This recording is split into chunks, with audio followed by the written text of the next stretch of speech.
هفتم از قفای جنازه رفتن و نماز جنازه خواندن.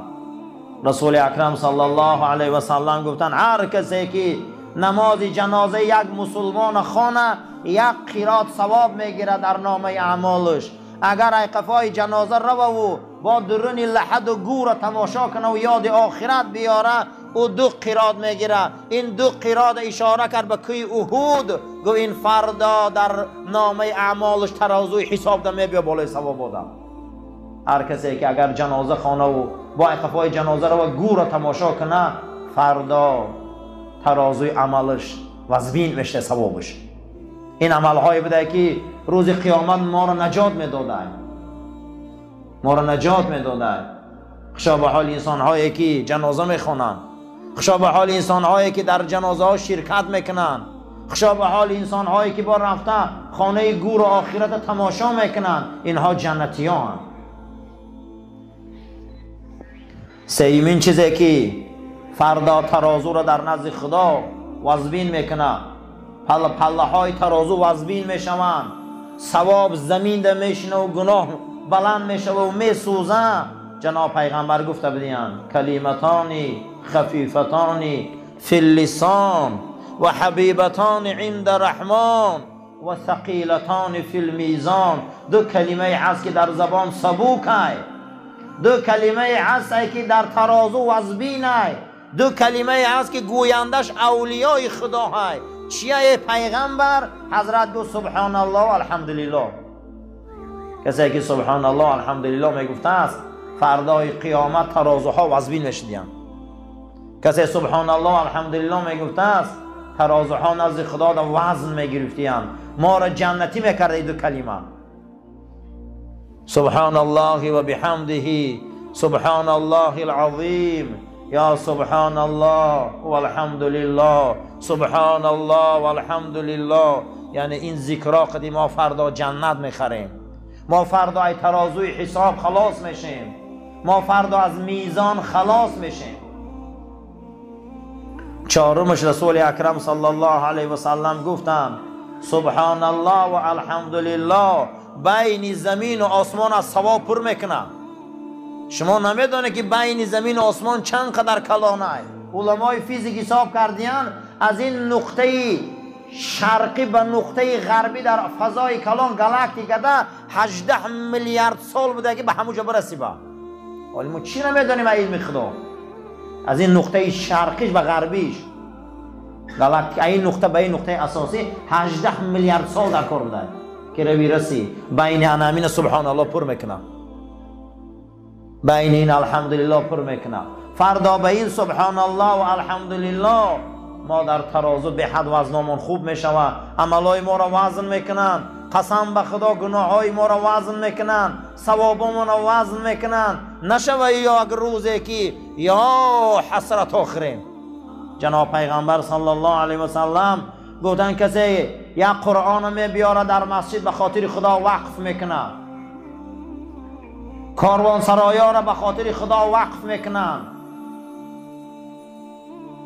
مسافر خانه ها را به خاطر خدا وقف میکنن، یتیم خانه ها را در رای خدا میبخشن. اون در دولت باید بودجه سپارن نه لاغ و نه یک چیزی دیگر، او خالص لله. کسی منفعت او را میبره در نزد الله وقف کرده. همین ساعتی که امرو در سعودی میبینی با انا همین بنای حشمت نام سازنده او لایحه کشش با نام فؤاد یک ترک بچه بوده است، همون را کشیده در رای الله همون وقف بوده.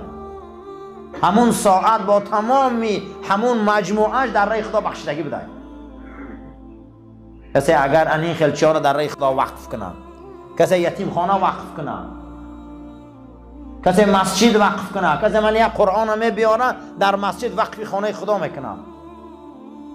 اینها این وقف روز قیامت می بیا ترازوی خدا رو وزبین میکنه، ترازوی ثواب رو وزبین میکنه، طرف ثوابی ما رو میگیره. این جوان مردی ما رو پک جنت میبره قیامت نمی روزه. حضرت زید بن ثابت روایت میکنن همون سالی که رسول اکرم از دنیا گذشتن صلی الله علیه و سلم، همون رمضانش حضرت 2 بار قرآن در پیش جبرائیل گذراندن. من گوش کردم چیزی که من نوشتگی بدم عیناً همین خیلی حضرت گذران. این قرآنی ما یک حرفش دروغ نیست. ما به روزی آخرت یقین داریم که حقه. یقین میکنیم نه، یقین داریم که روز قیامت حقه. مؤمنین خدا اهل فلاح نجات کسایی هستند که اونها نجات یافتن، نفرای هستند که و بالآخرت هم یوقنون، اینها به آخرت یقین دارن که آخرت حقه. و سوال می شود که شما ای کجا یقین داره که آخرت حقه؟ ای کجا با دل پر گپ میزنه که آخرت حقه؟ کی آخرت رفته تماشا کرده اومده دیده؟ کی میدونه که آخرت حقه؟ کی میدونه که چی عمله، چی راحته در اوجا؟ کی میدونه که چی عذابه؟ هیچ کسی را نمیدونه در بین ما. چی با میگیم که یقین داریم که حقه؟ ای کجا این سرچشمه؟ ای کجا این باوری؟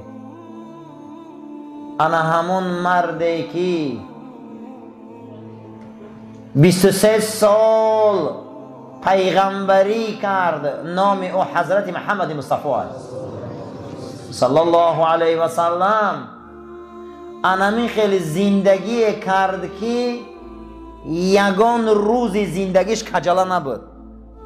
انا خیلی زندگی کرد که یگان روز زندگی او گناه نبود. ای حیات او مرد، ای زندگی او مرد، ای تاریخ آن مرد که پیغمبری ما زندگی او را دیدیم، تاریخ او را دیدیم، حیات او را دیدیم، خانداری شدیدیم، جوانمردی شدیدیم، شجاعت شدیدیم، دلیری شدیدیم، پاکیزگی شدیدیم، زندگی ای را دیدیم، با پررگی ایمانش داریم که حق میگه. چیزی که او میگه حق میگه. او آخرت دید، آخرت فهمید، آخرت شنید. هر چیزی که گفت در این زمین حق زندگی کرد. امروز ما ایمان داریم که قیامت حقه. امروز ما ایمان داریم که جنت حقه. امروز ما ایمان داریم که فردا برای اهل رمضان جنت هست. ما اینجا ایمان داریم که برای روزخورا جهنم هست. اینجا ما ایمان داریم برای که همش ای رسول اکرم هست.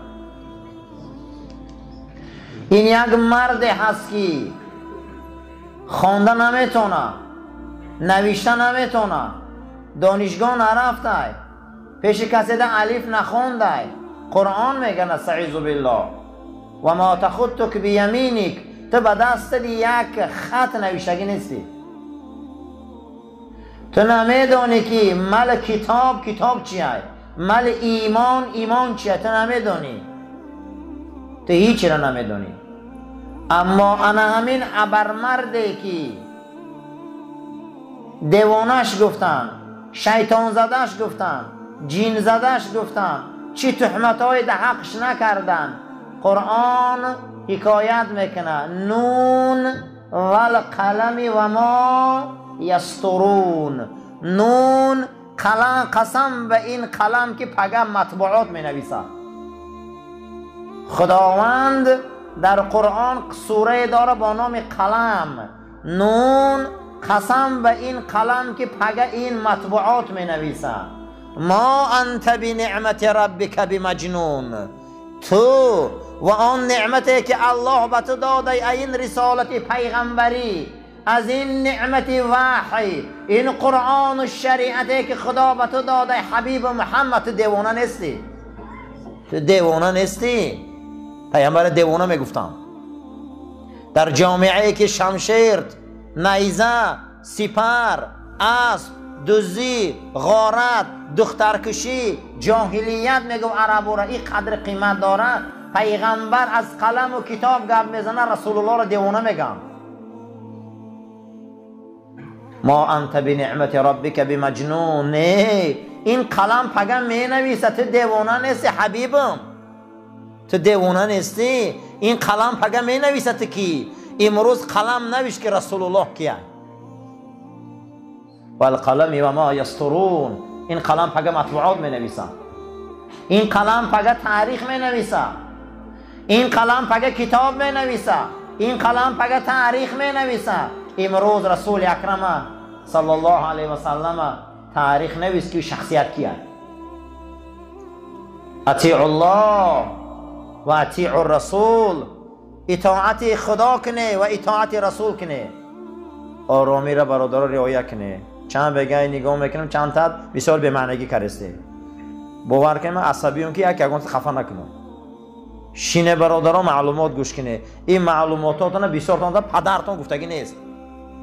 اما پدری که ایبای شدگی همین معلومات رو نداده بسیار ده. همین شینه خوشرو گوش کنه. گابزنه چای خیره خونی عقیب روی. بسیار اگه چند بگه شد اگه حرمت ایزد یک بار بالای خوش میشه، دو بار میشه، سه بار میشه. التماسون میکنم گندگی را به آدابی را همه ما میتونیم قسم بخدا. خوشرو گوش کنین. ما انت بنعمت ربک بمجنون. این نعمتی که خدا به تو داده تو دیوانه نیستی حبیب محمد صلی الله علیه و سلم. تو دیوانه نیستی. اگر این قلم سطر می نویسه، این قلم این کتابا را نویش که رسول الله کیه. برای همین اطیع الله و اطیع الرسول، اطاعت الله کنه و اطاعت رسول او را کنه. سوال می شود چگونه ما اطاعت رسول الله را کنیم؟ برای چی اطاعت کنیم؟ برای چی خفای او ما رویم؟ یگانه شخصیتی که در تاریخ زندگی کردگی بده رسول اکرم صلی الله علیه و سلم یگان بار گناه کردگی نبوده. ای قفای یک کسی روی که گناه نداشته باشه. یگان بار رسول الله گناه کردگی نبوده است. قرآن نستعیذ بالله قرآن حکایت میکند لا ینطق عن الهوا این هو الا وحی یوحا. این پیامبر من یگان بار ای پستی ها گپ نمیزند. این یگان بار از پستی ها از نفسش ای خودش گپ نزده مگر چیزی گپ زده وحی الله گپ زده. تمام حدیث هاشم وحی خدا بوده. لا ینطق عن الهوا. زبان رسول الله جنایت نمیکرده، زبان پیغمبر گناه نمیکرده، زبان رسول الله معصوم بوده. خداوند زبان پیغمبر در این آیه مبارکه میگه که زبان رسول الله جنایت نمیکنه. وقت زبان که جنایت نکنه چخه خفاش نرویم. یا ایها المزمل، ای در تگ بوریا خواب. یا ایها المدثر، ای در تگ کورپچه خواب. خداوند خواب رسول الله را تعریف میکنه. ای در تگ کورپچه خواب خیز، ای در تگ ادیال خواب خیز. قم فانذیر، خیزن که مردم فهمون، مردم در رسان این رسالت هم. موی پیغمبر خدا تعریف میکنه، زبان پیغمبر تعریف میکنه، چشم پیغمبر تعریف میکنه، صدر پیغمبر تعریف میکنه، پای پیغمبر تعریف میکنه، زبان پیغمبر تعریف میکنه. تمام پیغمبران را خدا اگر نامشان نگرفتگی باشند رسول الله را خدا عضوش تعریف میکنه. عضو رسول الله را خدا تعریف میکنه. ید الله فوق ایدیهم ان الذين یبایعونک انما یبایعون الله. کسی قطعی تو بیعت میکنه با الله بیعت کرده. این شوخی نیست. بیعت به دست با رسول الله سلام میکردن روز بیعت رضوان، صلح حدیبیه. چشم رسول اکرم خدا تعریف میکنم. زما زاغ البصر بشنو صفت از چشم شهلایش. سوره و نجم خان زاغ البصر بین، او چشمای شهلای رسول اکرم خدا تعریف میکنه که چشماش اگر تو را میگه به ذوق نگاه میکرد مرد و زن آب میشه میگه در چشم رسول اکرم. زما زاغ البصر، او چشمای شهلای زیبا. برای همین این عذاب گور سبوکیش، احترام منکر و نکیر، رحم کردن عزرائیل در جان ما، گذشتن از پل صراط به آسانی، در محکمه الله خیلی سبو گرفتن نامه اعمال، رفتن به سوی جنت جاودان، رها خوردن از تاریکی های روز قیامت، در این دنیا سعادتمند شدن، همین با یک صلواتی رسول الله تمام میشه. رسول الله عز الآدم نیست، قسم به خدا. رسول الله شوخی انسان نیست. در گور ما را از او میپرسند. زندگی ما همش برای رسول اکرم است.